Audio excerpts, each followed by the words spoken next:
Bună, dragilor, și bine ați venit la o nouă citire.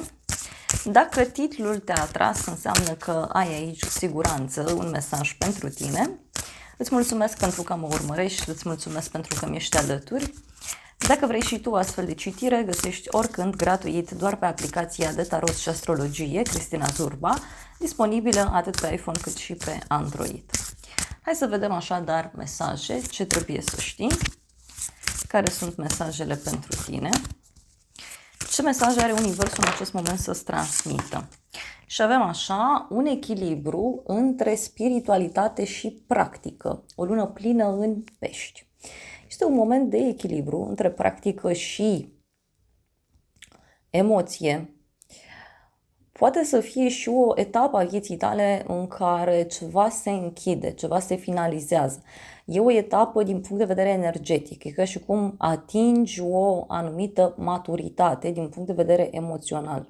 Eu simt că ești într-o perioadă a vieții tale în care partea asta de credință este foarte importantă, fie că discutăm despre planul spiritual, fie că discutăm despre ideea de încredere, încredere în tine, încredere în divinitate, încredere în relații. Wow! Și la baza pachetului avem așa: așteaptă-te la schimbări puternice, o lună nouă, o eclipsă avem aici. Deci așteaptă-te la schimbări puternice. Hai să vedem în continuare următorul mesaj. Și avem: nu lăsa mândria în calea ta, lună plină în Leu. Deci ți se cere aici totuși să îți cunoști foarte bine limitele. Pentru unii simt aici că sunteți într-o etapă în care ați închis ceva, dar e ca și cum încă nu e vindecare, tot e un resentiment, tot e o agitație aici.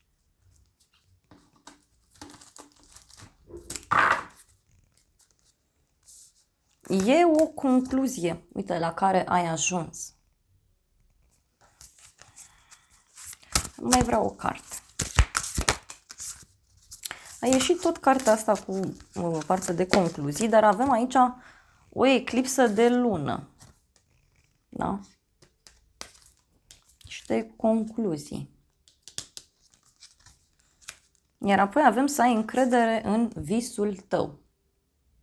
Să ai încredere poate în ceea ce Universul îți transmite sau să ai încredere că ceea ce tu îți dorești poate să devină foarte ușor realitate. Ca prin magie, pur și simplu.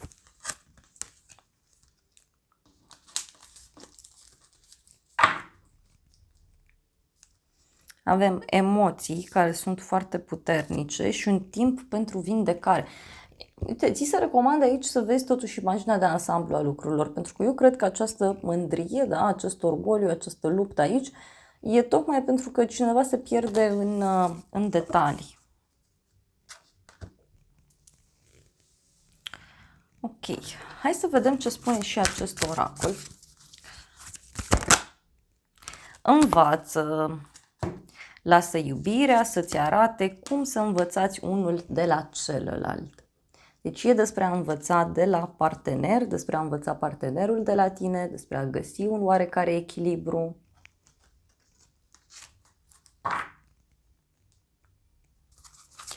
Mai vreau un mesaj. Yin și Yang, precum Yin și Yang, simbolul sufletelor gemene, acesta conține un aspect unul din celălalt, așa și caracterele noastre se întrepătrund. Interesant. Da? Deci ceva conții tu în tine de încă atragi asemenea oameni, da? Sau asemenea situații, pentru că altfel ai atrage cu totul și cu totul altceva.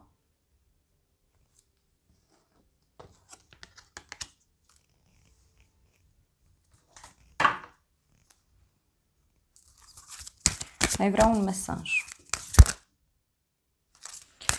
Ce văd aici e că e o perioadă în care ești testat, da? Puterile și slăbiciunile tale sunt testate. Fie relația ta trece printr-un test, fie pur și simplu în viața ta în acest moment ești într-o perioadă în care ești testat de către univers. Prin aceste evenimente în fața cărora tu ești pus. Și apoi avem putere. Puterea dragostei este ca un magnet care aduce sufletele împreună. Frumos. Hai să vedem mai departe ce mesaje are tarotul. Sau nu. Hai să vedem oracolul numerelor. Am omis. Deci e posibil ca unii dintre voi să omiteți anumite semne care vi se oferă.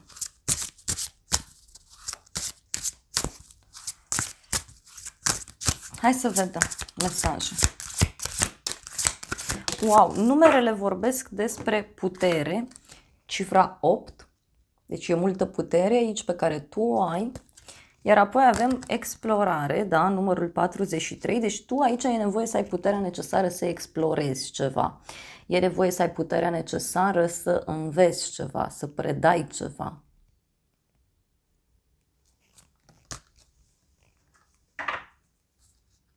Avem sacrul feminin, inteligența inimii. Deci eu cred aici că energia ta feminină este foarte importantă în acest moment sau dacă ești bărbat este vorba despre femeile cu care tu intri în contact. Posibil ca această energie să fie foarte puternică pentru tine. Mai vreau un ultim mesaj de la oracolul numerelor. Oh, și-au ieșit două mesaje. Uite, primul e magnetism, numărul 15. Deci tu atragi totul ca un magnet. Ești într-o perioadă în care te simți atractiv sau atractivă, poate este și o perioadă în viața ta în care cineva se simte foarte atras de tine și apoi avem construcție, cifra 4. Interesant. Deci sau ți se cere să-ți capeți o anumită siguranță în tine, tocmai pentru a reuși să atragi ceea ce tu îți dorești. Uite, e o persoană foarte hotărâtă, se simte foarte atrasă de tine. Știe foarte bine ce își dorește.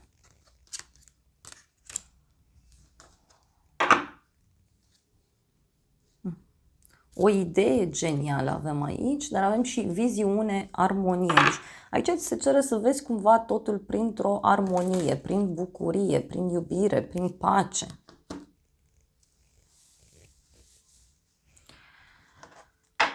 Bun, hai să vedem ce spune tarotul acum. Ce mesaj are tarotul?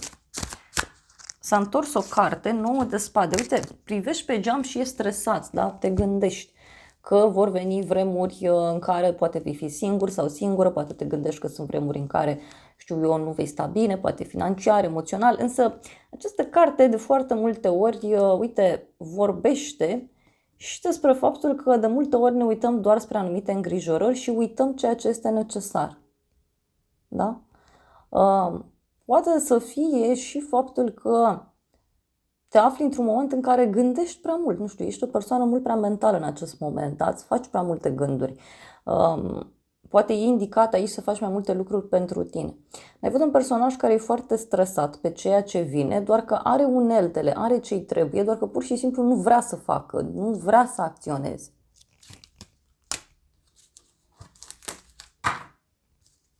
Și avem la bază puterea și 7 de bâte.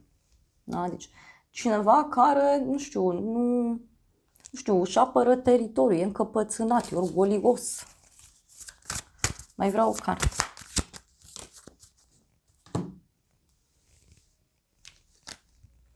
Soarele. Din nou, legătură cu zodia Leu. Eu ce văd aici e că urmează un succes pentru tine, urmează o bucurie, urmează o vreme mai bună în viața ta, adică lucrurile încep să arate mult mai bine, merg într-o direcție mult mai potrivită. Și avem lumea și asul de monede, deci e clar vorba aici despre o victorie pe care tu urmează să o ai.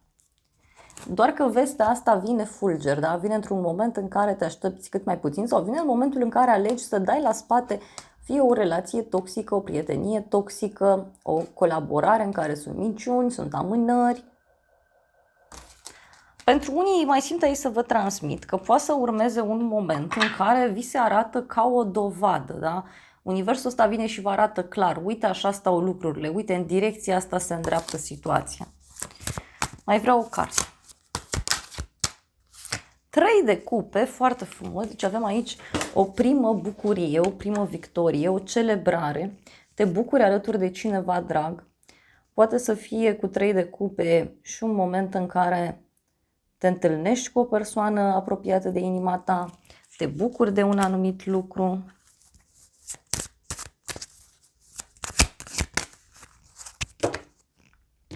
Și uite, avem așa, 9 de cupe, următoarea carte, și 3 de monede.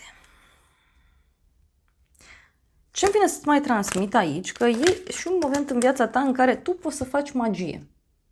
Doar trebuie să-ți întorci privirea. Trebuie să te concentrezi pe lucrurile care contează. Trebuie să te concentrezi pe lucrurile pozitive. Să vezi și ce e rău, te duci, vindeci, repari, faci pace, ierți.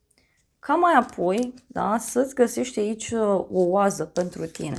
Pentru că, uite, în final avem 9 de cupe și 3 de monede. E un moment de împlinire, de satisfacție, cum că ai reușit să repari ceva, să construiești ceva. Pentru unii poate să însemne aici și o bucurie legată de un examen sau o bucurie legată de un proiect la care se lucrează. E vorba de un grup mai mic de oameni din care faceți parte.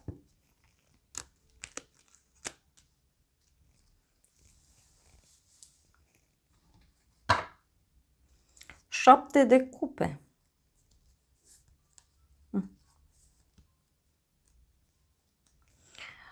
Pentru unii, repet, e o teamă aici legată de credință, de încredere. Pentru cei mai mulți dintre voi.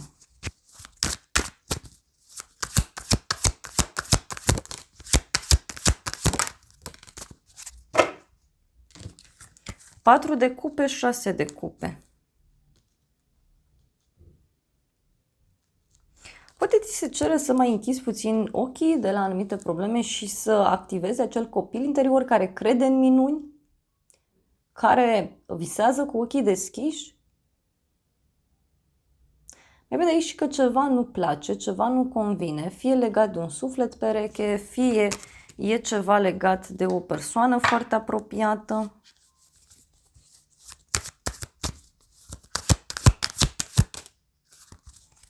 Și avem un 2 de bâte, deci fie cineva care amână un anumit lucru, fie pentru unii este vorba despre o invitație pe care o primiți aici de la drum lung sau o invitație care are legătură cu o călătorie îndepărtată. Deci uite, parcă e cineva care vine și te invită la liniște, la pace. Dar poate să însemne și un fel de trezire la realitate. Începi să-ți dai seama că ceva nu e așa cum ți-ai imaginat tu.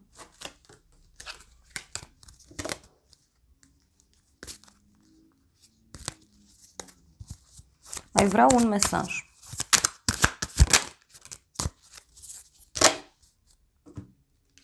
Avem diavolul, da, și 5 de spade. O conexiune cu zodia Capricorn aici. Simt că e cineva care ține foarte mult de un teritoriu.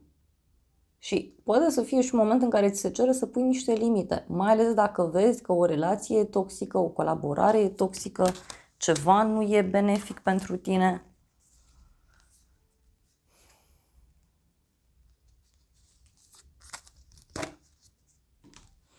Hai să vedem ce mesaje are acest oracol. S-a întors o carte și anume noutăți, mesaje, păsări. Deci tu aici urmează să primești niște mesaje, fie directe de la cineva, fie aceste mesaje pot reprezenta cumva mesaje din partea universului, prin oameni, prin ceea ce vezi, prin ceea ce se întâmplă.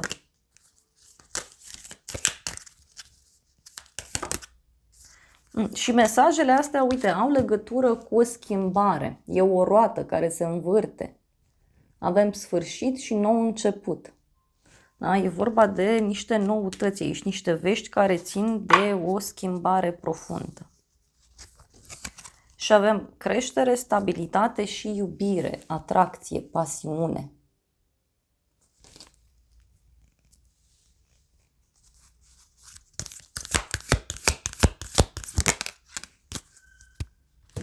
Și avem lupul, da? Deci poate să fie aici și că se învârte roata, da? Se întoarce roata în favoarea ta. Sau poate să fie că cineva e pedepsit. Poate să fie și asta.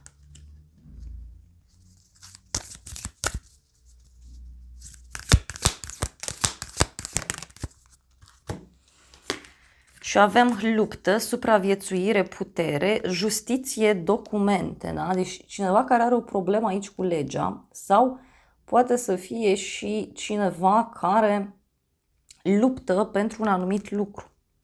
Deci tu aici vei primi niște vești. legătură cu un personaj din viața ta care, nu știu, a mințit, n-a fost sincer, ceva aici s-a întâmplat, da? Și e ca și cum universul zice că oricum vei primi niște vești că persoana asta primește ceea ce merită sau cum că se învârte roata. Uite, e un mesaj pe care poate încă nici nu l-ai deschis.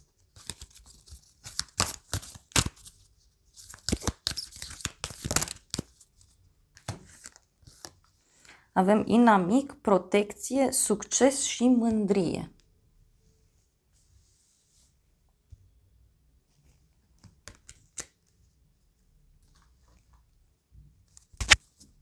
Din nou, deci avem aici un personaj care se pare că, nu știu, poate a încercat să facă ceva, doar că nu iese. Uite, pentru că e cu mare noroc pentru tine pe toată povestea asta.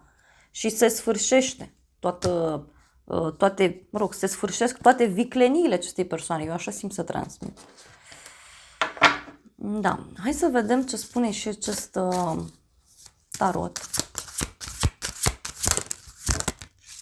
Da, deci, uite, cineva e pedepsit aici, da? E o persoană pedepsită, confuză, simt eu să transmit. Poate să fie și că ai pe cineva în viața ta care contribuie la asemenea energii și atunci e clar că trebuie să elimini personajul cu pricina.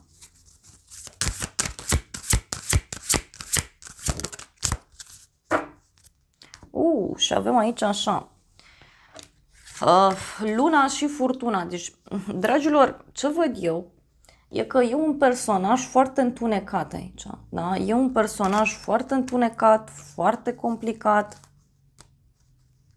Și uite, după acest sfârșit apare un nou început, da? O altă persoană sau un alt proiect, o altă etapă.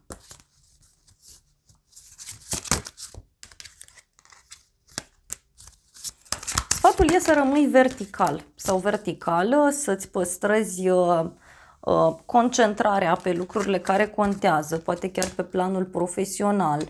Da? Sfatul e să rămâi fidel sau fidelă, să dai dovadă de prietenie în continuare, de încredere, da? Și poate chiar sfatul e să apelezi în continuare la prieteni. Da. Hai să vedem și un mesaj din partea oracolului șamanic. Da, se pare că nu. Acum.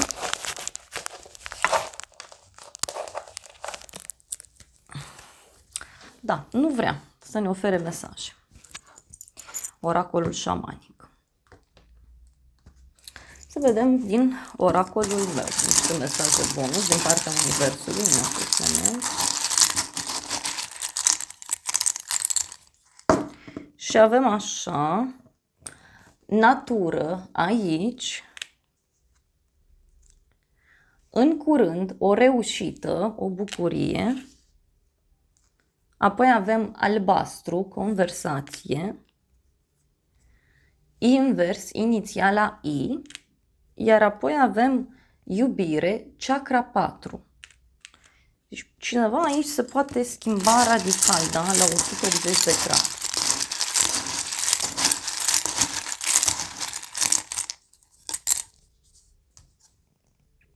Avem așa, cumpăr, inițiala N, o companie plăcută, luna septembrie, cifra 9, zodia Fecioară, zodia Balanță, un noroc mare ziua de luni, iar apoi avem zodia Taur cu mesajul abundență.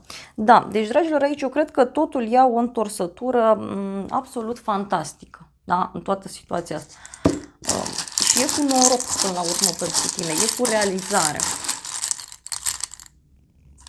Da? Avem negru, întuneric. E despre a închide de tot un capitol.